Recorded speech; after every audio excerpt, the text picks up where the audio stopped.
मोजां रायजो राजाफोरनि साननाय गुबुन गुबुन जनजातिफोरनि साननाय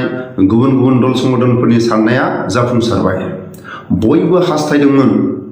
बिपिएफ पार्टीनिफ्राय खाम्फा सारानो टिकेट मोननानै देरहासार जाथों बयनिबो साननायखौ हाग्रामा महिलारि सारा जाफुंसार होबाय रोखा जाबाय क'क्राझार समस्तियाव बिपिएफ पार्टीनिफ्राय देरहासार जागोना रोखा जाबाय बयबो 17 बोसोराव दिल्ली सरकारखौ गुवाहाटी सरकारखौ 17 बोसोराव जेब्ला बिटिसिनि खुंथाय दंमोन बेबायदि समाव हाग्रामा महिलारि सार खाम्फा सारनि दैदेननायाव जायफोर बिपिएफ पार्टीनिफ्राय एमएलए मिनिस्टार जादों दिल्ली सरकारनि खाथियाव जोंनि बर' हारिनि खोथा बुंनो हादों गुबुन गुबुन बिटिसिनि जनजातिफोरनि खोथा बुंनो हादों गुवाहाटी सरकाराव बुंनो हादों बेफोरखौ लानानै जोबोद हास्थायदोंमोन गुबुन गुबुन जनजातिफोरा जोंनि बर' माहारिनि रायजो राजाफ्रा जोंनि बर' हारिनि गेजेराव दल संगठनफ्रा हास्थायदोंमोन जाफुंसारबाय रोखा जाबाय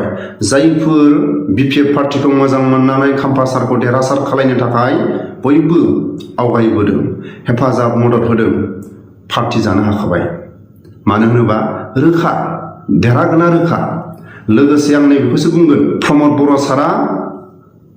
बिपिएफ पार्टीनि एगेन्स्टै सोरबा प्रमेला रानी सोरबा खाम्फा सार सोरबा गुबुन गुबुन हाग्रामा महिलारिया टिकेट होनानै जयन्त बसुमतारी सारनि एगेन्स्टआव जाय आवगायबोगोन बिथांमोनखौ फेजेननो थाखाय बैखौ होआं नाथाय फैमाल प्रमद बर'नि साननाया गासैबो फैमाल मानो होनोबा जोंनि खोनानो मोननाय जोंनि माखासे गुबुन गुबुन दल संगठनफोरनिफ्राय मोनथिनो मोननाय रायजो राजाफोरनिफ्राय मोनथिनो मोननाय मथे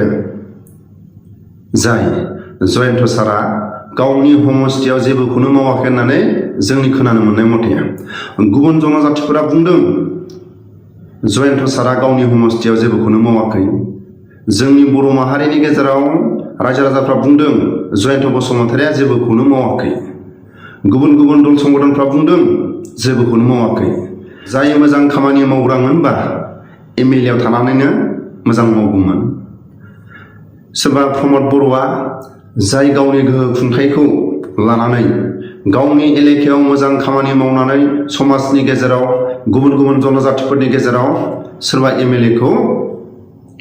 मोजां खामानि मावग्राखौ मालाबाबो एमपि आव दैथायहरा दङ पार्टीनि गेजेराव जायफोर मोजां खामानि मावनो हाग्रा दैदेनगिरिफोर दं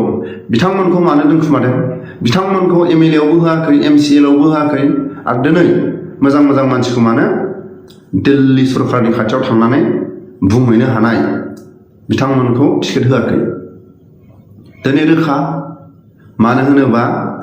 जयन्त सारखौ मोजां खामानि मावनाय नुयैखाय प्रमद बर'आ स्पष्ट खालायबाय पानिश जयन्त बसुमतारिखौ पानिश होनाय बायदि जादों प्रमद बर' सारा गुबुन जनजातिफ्रा बुंदों जयन्त बसुमतारिया जेबोखौनो मावाखै जोंनि बर' हारिनि जायफोर बिटिसि बिटिआर आव थानाय रायजो राजाफ्रा बुंदों गावनि समस्तियाव जेबोखौनो मावाखै जोंनि बर'नि गुबुन माखासे गुबुन हारिफोरनि दल संगठनफ्रा बुंदों जयन्त बसुमतारिया जेबोखौनो मावाखै गुवाहाटी सरकाराव फंसेबो बाथ्रा बुङा ट्राइबेलनि खोथा बुङा बर'फोरनि खोथा बुङा गुबुन जनजातिफोरनि खोथा बुङा बिटिसि बिटिआरनि बाहेरानि बर'फोरनि जेबो खोथा बुङा ट्राइबेलनि खोथा बुङा जाय मोजां खामानि मावग्रामोनबा प्रमद बर'आबो एमएलए निफ्राय क'क्राझार समस्तियाव खाम्फानि एगेन्स्टआव गेलेनो थाखाय दैथायहरामोन रोखा जाबाय आं खावलायो बिपिएफ पार्टीनि गेदेरमा दैदेनगिरि जायफोर खाम्फा सारखौ लोब रायजो राजाफ्रा हेफाजाब मदद होनो फैदों गुबुन जनजातिफ्रा हेफाजाब मदद होनो फैदों गुबुन दल संगठनफ्रा खाम्फा सारखौ देरहासार खालामनो थाखाय आवगायबोदों गाजा गोमजा पार्टी खालायग्रोनो हाखानाया रोखा जाबाय डाइरेक्ट जोंनि बर' माहारिनि गेजेराव जायफोर क'क्राझार समस्तिनि गुबुन जनजाति गुबुन दल संगठन जोंनि बर' हारिनि गेजेराव खाम्फा सारा देरहासार जानाया रोखा होननानै गावनि लांगोनायाव पस्टार सिथाबनानै दोननो हाखाबाय खाम्फा सार क'क्राझार समस्तिनि देरहासार होननानै गाव गावनि लांगोनायाव गेदेरमा रायजो राजा गुबुन गुबुन जनजातिफोरनि गाव गावनि लांगोना गुबुन गुबुन दल संगठनफोरनि हेफाजाब मदद दैदेनगिरिफ्रा गाव गावनि दल संगठननि गेजेराव मेसेजखौ होनो हाखाबाय। एसे भिडिअनि फुटेजखौ नायलांबावदो। जयन्त बसुमतारिया एमएलए आव थानानै मा मावनो हादों। रायजो राजाफ्रा स्पष्ट बुजिबाय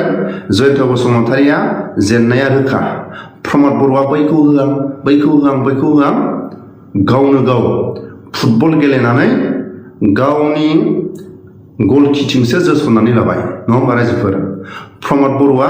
सोरखौ गेलेहोयोबा सोरखौ सोलायोबा फुटबल मेचआव सोरखौ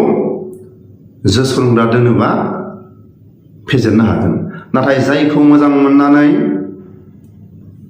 मोजां प्लेयारखौ हरदोंमोन नाथाय गावनि फारसेसो जोसननानै लाबाय। फुटबलखौ गावनि गलकिथिंसो जसननानै लाबाय। गावनो गाव जसननानै लाबाय रायजो राजाफोर। प्रमद बर'आ जयन्त सारनो टिकेट होनानै बा जयन्त बसुमतारिखौ क'क्राझार समस्तिनि एमपि आव गेलेहोनानै बा गेलेहोनो जि आवगायबोदों गावनो गाव गल सोनानै लाबाय।